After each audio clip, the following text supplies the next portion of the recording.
Let's bring in Shan Wu, former federal prosecutor and CNN legal analyst. Shan, it's good to have your perspective. You were a former federal prosecutor, so you know sort of the legal line here when hate crimes can be successfully prosecuted.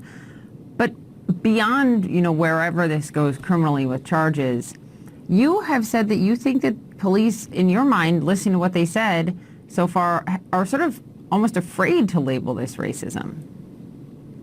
Exactly, Poppy, and that's unfortunately it reminds us of the historical reluctance to prosecute crimes of violence against all people of color. But the remarks made by that spokesperson yesterday were really disturbing. I mean, he sounded like a defense counsel for the shooter rather than law enforcement. He was focusing on, admittedly the claims the shooter made, but he seems to have adopted wholesale of claiming that it was the shooter who was having a bad day, ignoring these innocent people who have been brutally killed by him. And that kind of reluctance is very alarming because it's exactly why crimes haven't been prosecuted in the past, exactly why the hate crime statutes aren't used enough.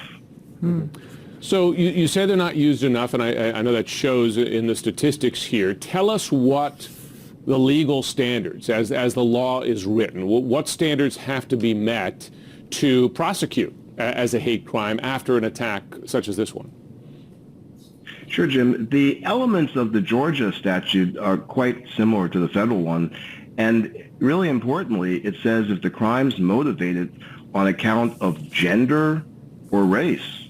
So here, this shooter obviously selected women, and he selected Asian women. So that seems like a no-brainer in terms of meeting the statute. And as far as the legal standard goes, it's probable cause at this point. There's probable cause to arrest him, probable cause to charge and to indict. While prosecutors do have to keep in mind whether they can prove things beyond a reasonable doubt, from a common sense standpoint, seems like pretty good evidence here. But again, the hurdle you have to face for charging is just probable cause, and that's pretty easily met. So there's something else at work as to why they're hesitant to charge. Shan, 6 of the 8 murdered were women. And just looking at remember, Georgia just passed this hate crimes statute, if you will, after Ahmaud Arbery was killed. So it's new, and it includes sex in it. So it would include women. So could he ostensibly be charged with 2 hate crimes against women and against Asians? Oh, absolutely. That's a very good point, Poppy. He really should be charged with both.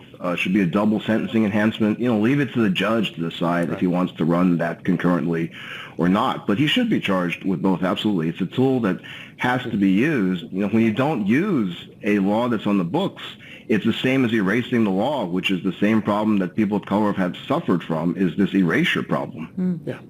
Shan, oftentimes in cases like this, if local prosecutors either mishandle or don't take advantage of all the potential legal avenues, the federal prosecutors will get involved, right? You'll see civil rights charges, right, in the case of, deadly violence, sometimes involving cops. If this doesn't proceed locally, could you see the Justice Department getting involved? They should, and I think it's good that the FBI has been involved at this point to look at the case. So certainly, this is the classic circumstance where something goes amiss at the local level that the feds should step in. And, I hope the Georgia prosecutors will do the right thing. Certainly DOJ civil rights should also do the right thing. The police have basically done their job at this point. They caught the guy, and prosecutors really need to show some backbone. They need to step up and use these laws and call out the hate. They need to prosecute. Shan, thank you so much for being here on this story. We'll have you back soon. Thanks, Poppy. You're welcome. Good to see you, Jim. For sure.